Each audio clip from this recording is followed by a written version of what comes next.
Oh, goody. Alright, what's going on, everybody? Zombies here again. And today we are back with another Mercenaries video. This one is going to be our first kind of leveling priority guide. Going to be breaking this up into 3 different ones. We're going to be looking at all the new Mercs, basically by their class or role. Or I guess role is the official term now.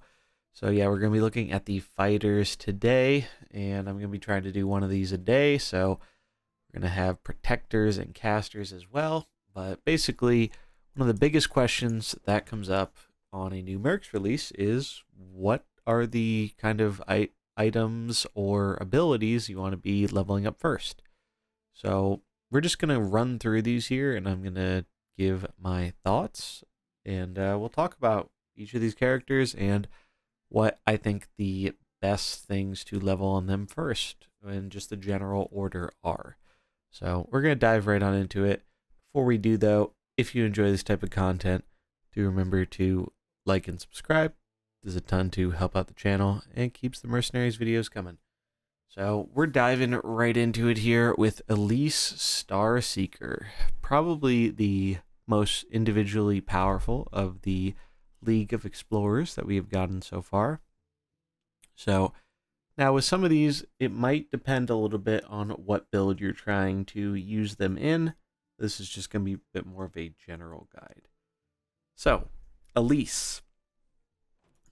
The Golden Monkey is by far the skill you want to be leveling up first, and the reason for that is not just the payoff of the monkey being like a potentially game-winning thing, giving all your characters plus 15 spell damage. But the bigger thing is the fact that she just gets a 3-speed buff. I think it's plus 5, plus 8 when it's fully maxed out. And that's insane. That's like the better part of a Tyrian buff, but she buffs herself and can do it on turn 1. So, in my opinion, Elise's best skill by a mile is the quest for the Golden Monkey. So, I think this is what you should be dumping points into. In the little bit of PvP that I have tried, Elise was mainly being used for this. Her other abilities aren't bad, it's just the Golden Monkey abilities are really good, especially that first one. So I recommend doing the quest for the Golden Monkey first to get that really powerful step 1 of the quest all the way up, so you get the most amount for your stats there. Then when it comes to the other two, you may notice I have the Talon Trinket on, so this one's actually giving attack and HP, but if you swap it, you'll see normally this only gives HP without the equipment, and that is the only part of this that's actually going to be upgraded. So for this one, getting it to level 3 is nice because you get some extra health, but the health gain is really not like a huge difference. So I try and get this to at least level 3, but you really don't gain a crazy benefit from maxing it out right away at least. And then Guiding Paths. This is probably the ability I used the least so far. Again, don't think it's a bad ability by any means, but this is one you could probably level to level 3 and then just slowly get those last 2 points in. Once you get to level 3, the amount you get for the upgrade goes down pretty significantly. So yeah, max the Golden Monkey, get these to like level 3 if you can, and then you can worry about them later. In terms of her equipment, I do think it's going to depend on your build. If you're running Elise basically just mainly for the stat buff, the Talon Trinket is definitely good because you might not have nature synergy, so you might actually be attacking and gaining an additional plus 5 attack when we already have the other attack from the Golden Monkey. Actually makes Elise hit pretty hard. So this is the equipment I recommend going for first if you're trying to do that kind of thing. Maybe if you want to try an Explorer's build, you can go for this one first, but I am not sure at the viability of that yet. I haven't gotten to test it, so we'll have to see on that. And then this one I think is probably her worst equipment, and it just makes her lose less health, but she still loses a pretty significant amount of health even when it's fully maxed out. So I'd probably do this one last. From hearing from different players about the Golden Monkey and whatnot, it sounds pretty possible to get off even without this equipment. So generally, go for the monkey, get these 2 up a little bit, and then probably the Talon Trinket for Elise. Moving on to Yrel. So one of our holy units here, Yrel is in kind of a similar spot where her first ability, the only thing that's getting upgraded here is the death blow. Now that can be kind of useful for PvE sometimes, especially if you're doing 1-1 runs, but if you're just trying to get it up for PvP, this is another one where you can get it to level 3 or whatever, or you don't even have to worry about leveling it right away, because a lot of the times you're not getting a death blow to trigger that extra damage. And at least if you get up to level 3, I think it's like level 12 or 13 damage, so it's really close. Obviously not the full 15, but death blows are harder to pull off in PvP anyway, so I wouldn't really worry about that one quite as much. This is definitely one of the skills I think you should focus on. Radiant Light, gain +6/+6. Whenever another friendly character uses a holy ability, they gain +6/+6. So definitely some potential here with this one, and you get kind of more bang for your buck on the upgrade, as stats upgrades going up by 1 are worth a lot more than the damage going up by 1. So I think this is a better one. I also think it's just a very strong ability. And then with the last ability here, Wrath of the Lightbound, this is another one where I try and get it to at least level 3. If you're running this for a pure holy comp, you'll probably want to max this one out. So I'd say you probably want to prioritize these 2 abilities as your first 2. You can get this one up as well, but I wouldn't focus it because the death blow is kind of more fringe for PvP. And then when it comes to the items, you do have a little bit of taking your pick here. I think Libram of Wisdom and Light of Carabor are the best 2 items available for Yrel, given the popularity of Shadow currently and the fact that we just got a lot of new Shadow units. I personally am a fan of Light of Carabor, as I think we're going to see a lot of Nagas. I think we're going to see Vol'jin sticking around. I think we're going to see a lot of Shadow stuff in the meta potentially, and +5 resistance is nothing to scoff at. So if you're running into a lot of Shadow, definitely recommend this one. If you really want to go all in on the holy build, you could also go for Libram of Wisdom. I think this one isn't bad either, giving you more holy damage and healing power, but I think generally this is going to be the stronger equipment, assuming Shadow remains a very prominent part of the meta. So quick recap: Radiant Light, Wrath of the Lightbound, and then you can pick your item here, but I like Light of Carabor, and get this one when you can and just round it out with the items at the end. Then we have Tyrael, our first and only legendary fighter this drop. So with Tyrael, he actually seems fairly strong in my opinion. This does have a cooldown, not unlike the patch notes, so a little bit weaker than we initially thought, but still a strong unit. In terms of leveling him, for me, what I focused on first was I really wanted this holy combo damage to be as high as it could. Unlike Elise and Yrel, I think he's actually one of the characters where leveling the first skill is actually pretty good all the way up to level 5, even without the equipment here. You can see 15 damage is really not bad as a additional holy combo. And then Holy Judgment, I think this ability is strong, but this is one of those abilities you could probably get away getting it to level 3, as 8 damage versus 10 damage usually doesn't make a crazy difference. A lot of the time you're probably going to be doing this for the freeze effect more than anything. So good one to level, but I don't think you need to prioritize maxing it right away because you're really doing it for the freeze. So just getting it to level 3 for like 8 damage is still most of the damage you'd be getting there. Angelic Protection, so this is going to depend a lot on the type of build you're running and whatnot. I personally don't think this is going to be super duper strong. However, reducing 10 damage for other characters can be pretty good potentially.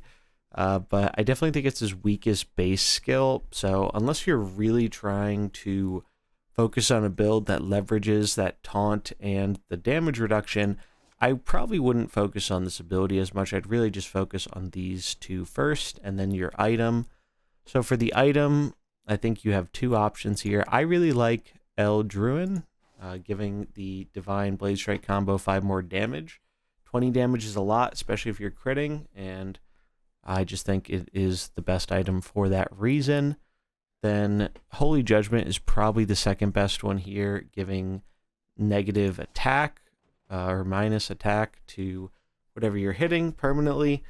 not a bad item, but I think if you're going to be freezing something, that the benefit of reducing its attack is a little redundant. So I don't personally think that it's that needed. I'd rather have that extra damage. And then passive Fel resistance. Fel is not currently a meta thing at all. Maybe if Fel pops up, we can see more of this, but I don't think it's very useful right now.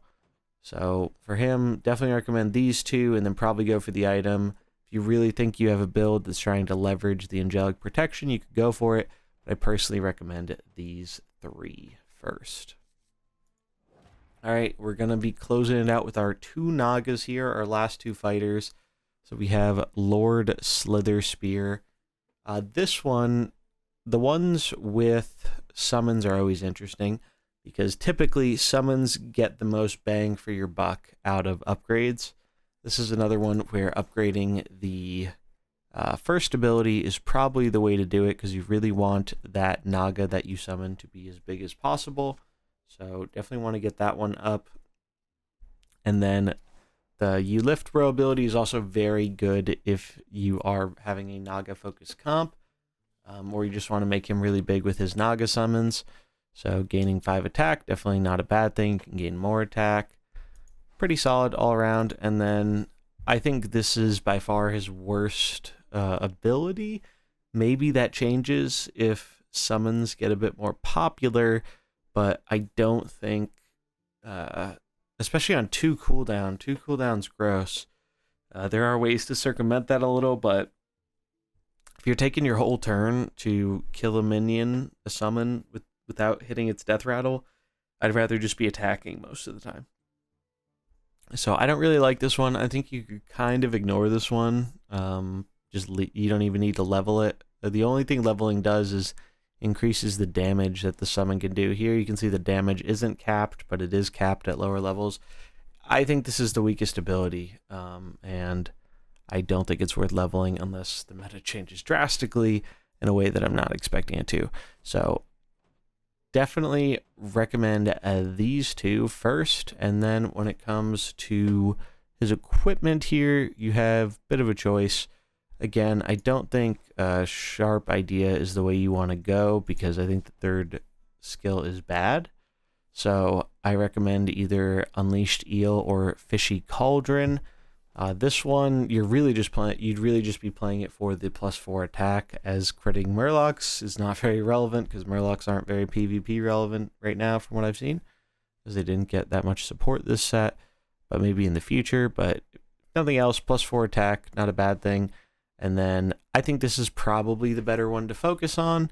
So Nagas summoned by Slithering Rage gain an additional 5 attack at the max rank there.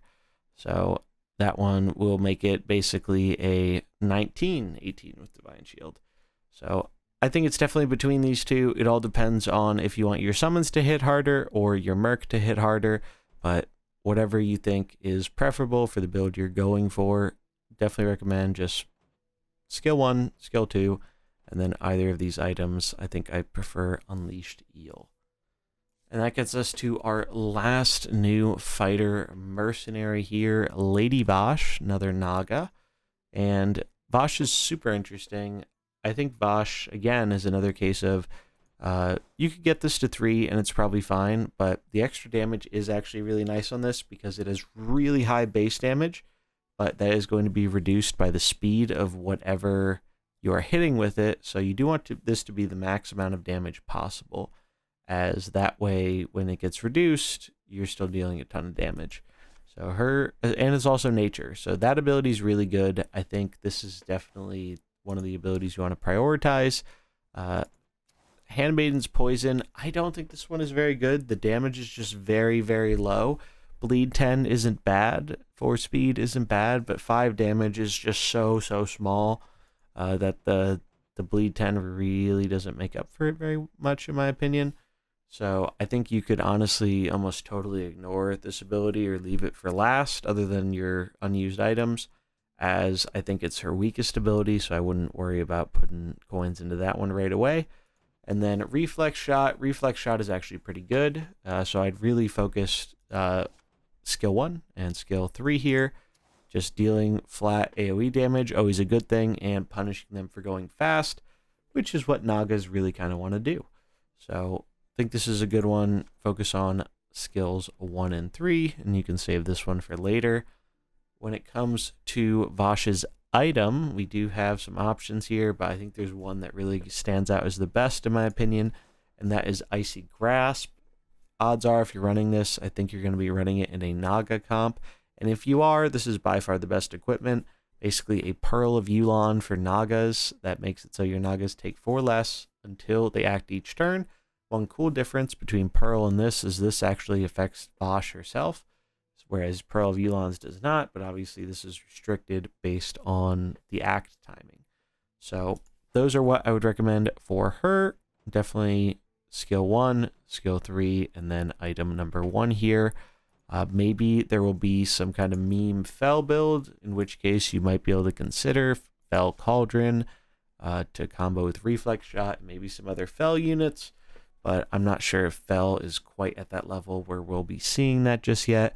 And then I think this is probably the worst item for her, as bleeds aren't like that insane right now, and even though her bleed damage is high, the base damage on that attack is pretty low. So I really don't think bleeds are the thing you want to be going for in PvP right now, so I would probably save that for the end. So yeah, Electrify, Reflex Shot, and Icy Grasp are going to be the ones you want to focus on for her. But yeah, that is all 5 of our new fighter mercenaries.